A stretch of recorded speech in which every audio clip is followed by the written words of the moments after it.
developing a family. I'm a great admirer of the original CRA.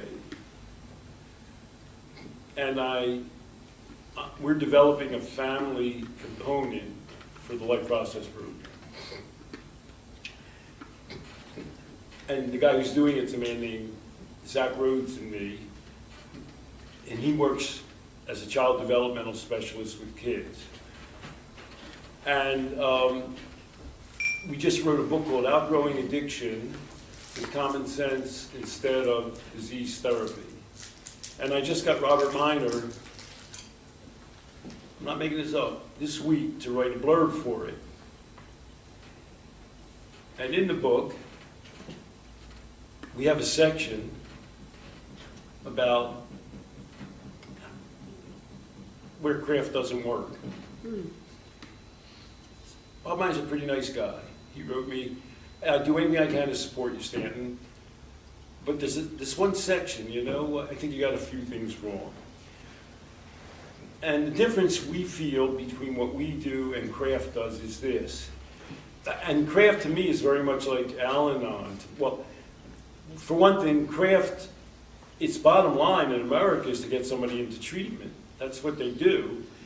And we're going, so what we're trying to do is to enhance the family's resources going forward to be able to deal with, let's say it's a kid with a drug problem, to deal with that whole family thing. We're thinking we're strengthening the whole family. Is that a little bit what you're saying? Yeah.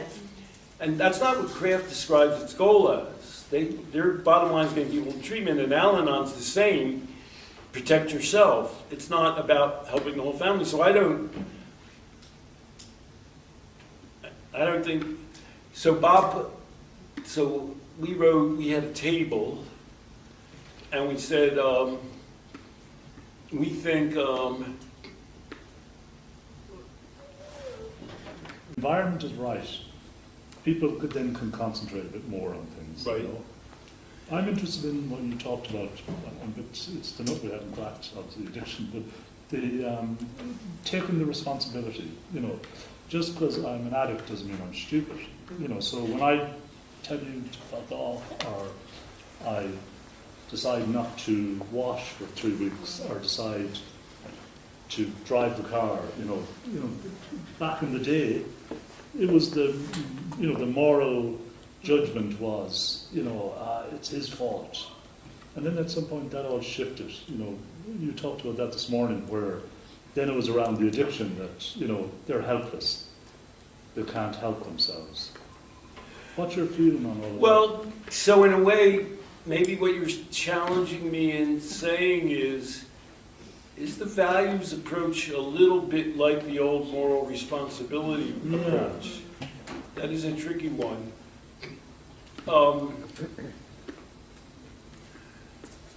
So I have a client, and she has a daughter,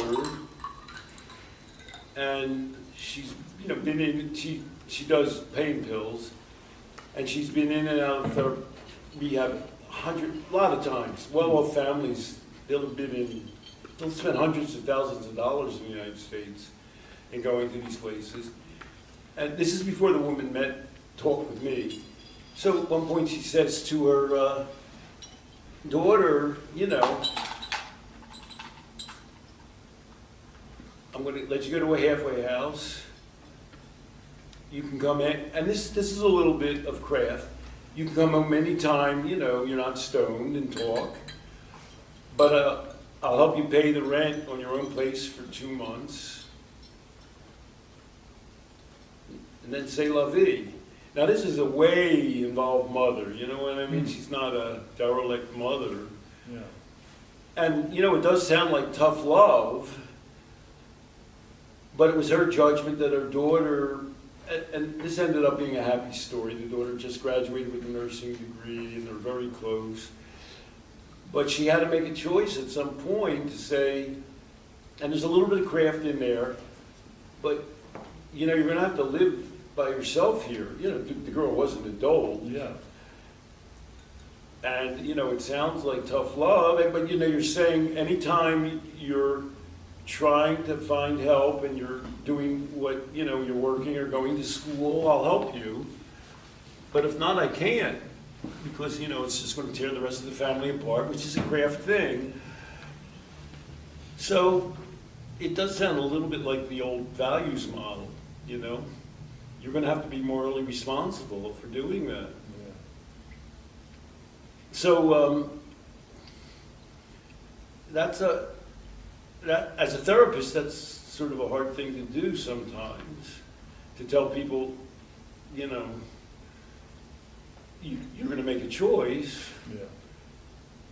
You're going to live by that choice. Just think about it. I'm going to help you think about it, but you're going to have to live by that choice. Well, and that comes up a lot, you know, if you're going to get divorced, you're going to leave your family. People are always doing all kinds of things. Yeah. All I want you to do is to think all the angles, and I don't want you to feel bad at the end of all of this, but, you know, it's your life. That's a hard thing to do.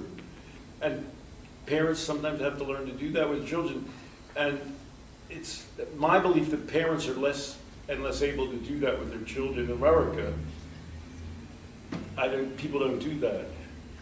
Do you have children? Yeah. So, I mean, one thing I see all the time now that is children that never de-individuate from their parents. That happens in America. It's like a whole thing.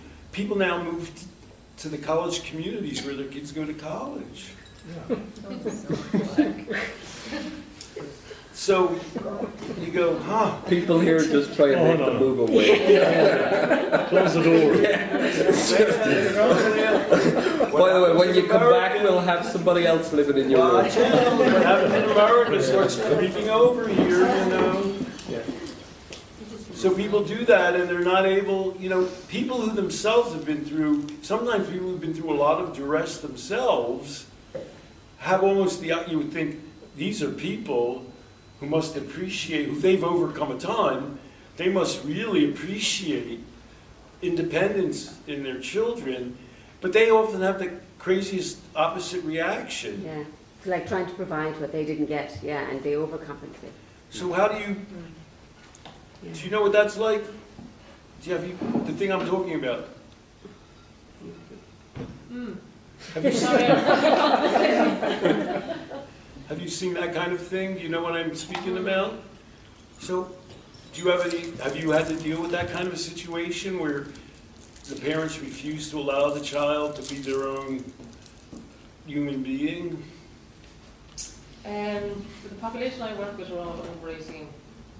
But I suppose where I would see that a little bit would be I work on a mental health team, and sometimes as I would rather we enable the patients a little bit more, and the doctors would rather, I suppose, disable them a bit more with medication and stuff, and there's always a bit of a battle between us and the medics. You like your clients to be more independent?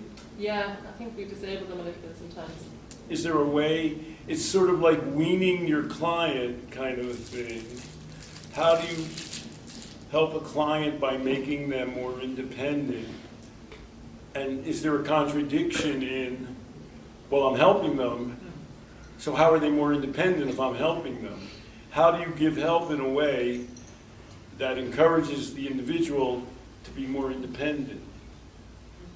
Is that a guidance? You guide the person. You give them the information and the support, and then you let them go in that direction that they choose to go in. You might bring them part of the way of the journey, and you know then they're safe to do. And sometimes it doesn't happen because they have to come back, and then you go and you try it again. But so you're always available. Yeah, but you don't punish them for what you think was not the correct choice or correct decision. They may come back themselves and say, well, I chose to do this, but it didn't work. Can we try again? But it's a leap of faith where you're sort of telling the person, you know, you're going to have to go out and live or die, you know? And you know, it's a hard thing to do, but here's my way of thinking about children. Remember, my value remember I asked him what his biggest value was with his kids, you know, when people say, oh, I want them to be nice people, but my value is agency. Because I think if your kids aren't their own person, then you're not a parent, you know what I mean? They can't be your child forever. That just can't happen. And so, you know, at some point, you know, you have to let them do that, and it takes a leap of faith, and it's possible a bad thing can happen. But if my value is, if you don't give them that choice, if they don't end up being independent, that's already the worst thing that can happen. So that's it.